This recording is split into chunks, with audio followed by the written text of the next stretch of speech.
Va a haber, como comentábamos, y gracias por mencionarlo, porque a lo largo de la siguiente semana vamos a empezar todos los días a hablar del semáforo, y la orientación de la comunicación va a estar precisamente en el sentido de que el 30 de mayo terminará la Jornada Nacional de Sana Distancia, pero eso no quiere decir que regresen las actividades al estado que tenían antes del 23 de marzo, cuando esta Jornada Nacional de Sana Distancia empezó. Lo que quiere decir es que de manera diferenciada, en algunos estados se va a necesitar mantener todavía varios días de restricción de la movilidad. En algunos otros estados se podrá hacer una liberación de actividades, de algunas actividades, y en otros va a entrar ese tipo de restricciones en una etapa posterior. Y para eso es el semáforo.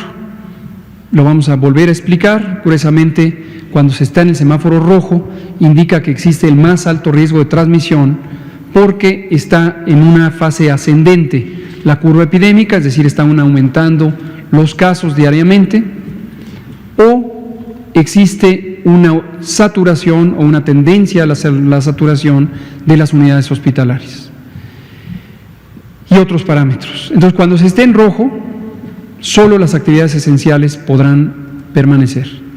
Cuando se esté en naranja, se podrán sumar las no esenciales con restricciones. Cuando se esté en amarillo, podrán estar las actividades esenciales y las no esenciales, solamente con los cambios de prácticas de protección o de higiene fundamentales que permanecerán, estas últimas permanecerán por años. Y cuando se llegue al verde, se podrán abrir las escuelas. Antes no. Esa es curiosamente la estructura del semáforo. Entonces, eso es lo que hay que tratar de identificar y regresar a esta idea. Por esa razón, las cosas se tienen que hacer a un tiempo definido. Si se hacen muy tarde, ocurre lo que lamentablemente ocurrió en varios de los países que tuvieron la epidemia de inicio. Es una desventura porque les llegó antes y no pudieron aprender de la experiencia de otros países. Pero tuvieron epidemias muy, muy intensas. 8 o 10 veces el tamaño de la epidemia que tiene en México, aún ajustando por población. Está claro que países con mayor población tienen mayor número de casos y de muertes. Países con menor población tienen en general menos, pero cuando se compara con una medida comparable, que es la incidencia, que aquí la presentamos para comparar a los estados de la República, se puede identificar de esto, ¿no? Entonces, aquí el punto es, si es demasiado temprano, fatigamos a la población teniendo poca utilidad la intervención. Si es demasiado tarde, tenemos una consecuencia en la intensidad de la epidemia. Hay que hacerlo en un momento específico.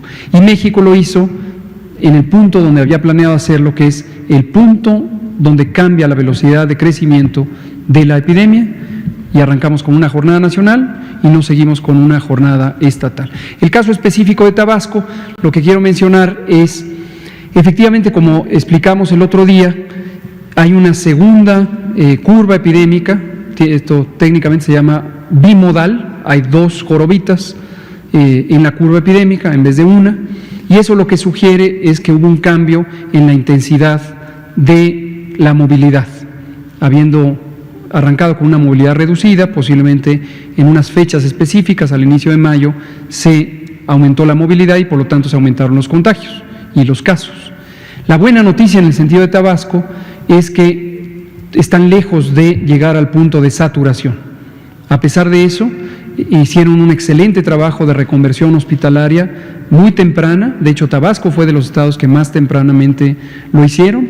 Mi reconocimiento y respeto al gobernador y también a la secretaria de Salud, la doctora Silvia Roldán, quien es una experta en salud pública muy querida en la comunidad desde hace mucho tiempo, y ella muy anticipadamente empezó a trabajar sobre los esquemas de reconversión. Entonces, están lejos de la saturación hospitalaria.